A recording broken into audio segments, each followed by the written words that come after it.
Assalamualaikum warahmatullahi wabarakatuh.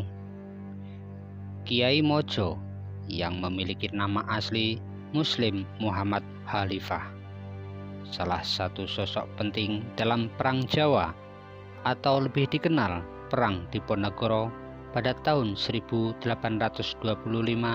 sampai 1830. Nah, berikut ini kisah Kiai Mojo, Panglima Perang Diponegoro. Saksikan setelah yang satu ini. Namun sebelum itu, klik subscribe dan gambar lonceng untuk mengetahui video-video menarik berikutnya. Like dan share ke semua media sosial yang kalian punya.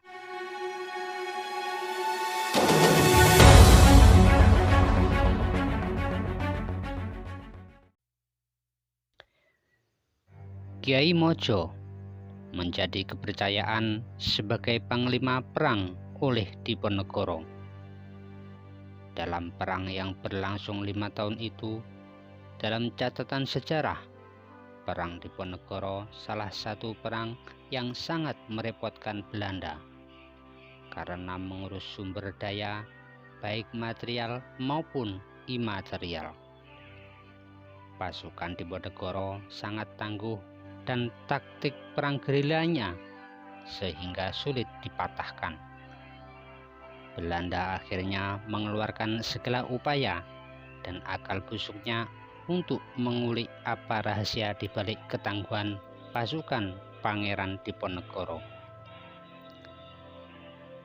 Dikisahkan untuk mengetahui rahasia itu, pemimpin perang Belanda mengirim mata-mata ke markas pasukan Pangeran Diponegoro di Goa Selarong. Intel yang menyusup masuk tidak lain adalah orang pribumi. Hasil amatan mata-mata diungkapkan bahwa sosok paling berperan penting dalam perang tersebut adalah Kiai Mojo. Dialah sosok hebat, orang kepercayaan Pangeran Diponegoro yang menjadi otak pengatur strategi dalam perang setengah dekade itu. Kiai Mojo lahir dari keturunan bangsawan pada tahun 1782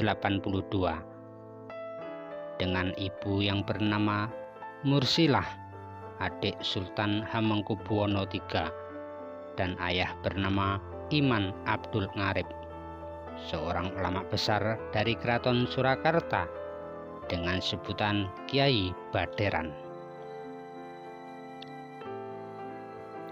Kiai Mojo tumbuh dalam tradisi keagamaan yang kuat. Ilmu agamanya semakin sempurna ketika mendapat kesempatan belajar di Makkah. Selain memahami Al-Quran dengan sangat sempurna, Kiai Mojo juga menguasai sejarah dan manuskrip-manuskrip Arab.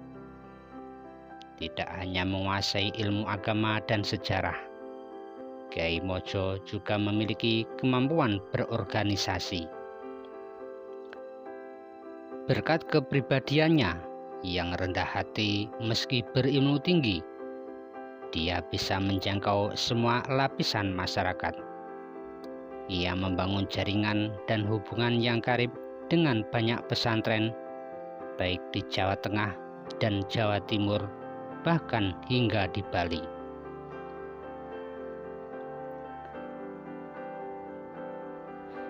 Disebutkan pula bahwa dia pernah menjadi penghubung antar Keraton Surakarta dan Kerajaan Buleleng di Bali.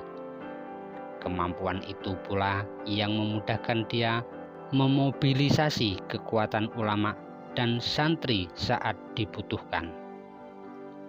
Itu terbukti ketika Kiai Mojo mendukung penuh Pangeran Diponegoro.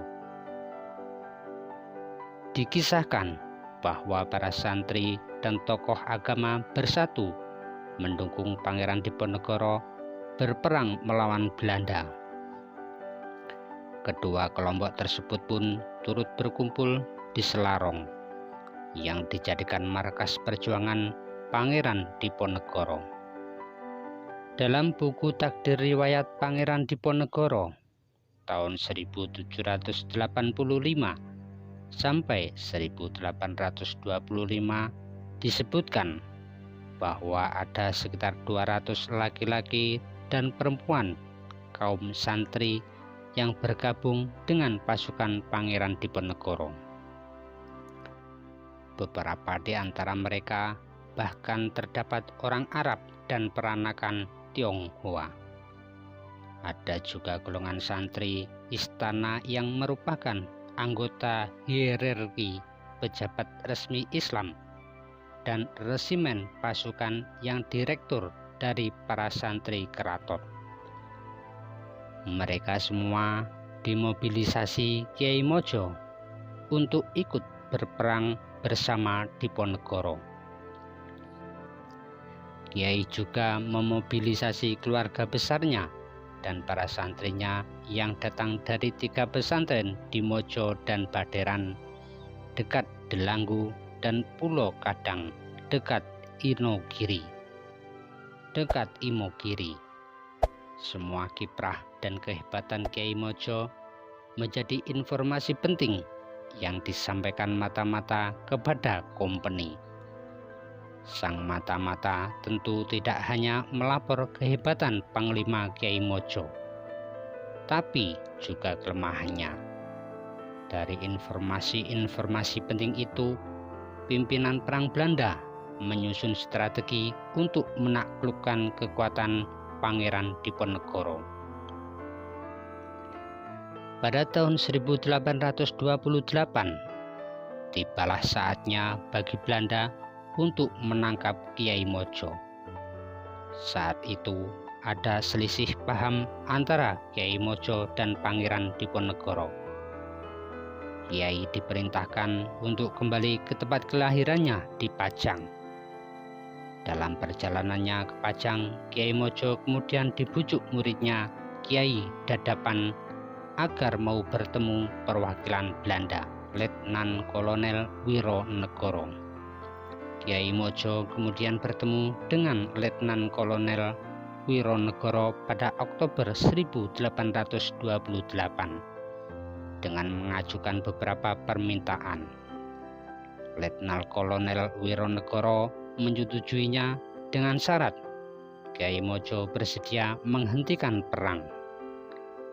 Kiai Mojo melaporkan pertempuran itu kepada Pangeran Diponegoro melalui surat. Setelah membaca surat dari Kiai Mojo, Pangeran Diponegoro marah. Lalu Pangeran Diponegoro memanggil Kiai Mojo kembali ke markas di daerah Pengasih. Pada tanggal 12 November 1828, Kiai Mojo ditangkap di desa Kembang Arum, utara Yogyakarta. Ini menandai titik balik perjuangan Diponegoro sampai akhirnya redup pada tahun 1830. Pasukan Kiai Mojo lalu digiring ke Klaten, lalu dibawa ke Batavia, ditahan hingga setahun lamanya. Di awal tahun 1830, Kiai Mojo bersama lebih dari 60 orang pengikutnya dibuang ke Minahasa. Istrinya menyusul setahun kemudian. Kebanyakan pendampingnya itu punya posisi strategis dalam bidang kemiliteran dan keagamaan dalam pasukan Diponegoro. Mereka tiba di Tondano dan mendirikan kampung Jawa di sana. Kiai Mojo wafat di tempat pengasingan pada tanggal 20 Desember 1849 dalam usia 57 tahun. Perjuangan Kiai Mojo tertuang dalam manuskrip berbahasa Jawa, huruf pegon yang ditulisnya di Tondano, Minahasa sekitar awal tahun 1833. Tertulis dalam manuskrip itu kalimat ini: berjuang untuk kepentingan kemaslahatan para hamba Allah semua. untuk kesejahteraan negeri serta untuk kepentingan kelestarian agama Islam.